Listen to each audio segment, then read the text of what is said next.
অনেকগুলো লেভেল আছে, মানে ও যে কোন স্টেশনে ক্যাপচার করবে এটা কিন্তু ও নিজেও বুঝতে পারতেছে না, ওরাও বুঝতেছে, ওই যে কিছু কিছু বুঝতেছে, কিছু কিছু যাচ্ছে, মানে চুম্বকের আকর্ষণের মতো, বিকর্ষণ আকর্ষণ ভীষণ।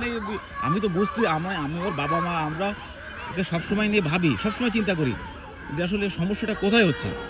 বাসায় সব বাসার কথা বলবো না, তা না বলেও পারি না, বাসায় যেভাবে আমরা শাসক বলি, তা আপনারা যদি একটু ভিডিওটা যদি দেখাতে পারতাম তা ভাবতেন যে না আমরা কি পরিমাণ ওকে বোঝাই, মানে শুধু কি বলবো আর, মানে ওভাবে কি দাদা ই ছিল, দুষ্টু ছিল, বুঝছেন? হ্যাঁ। ইদানিং দেখতেছি খুব ঠান্ডা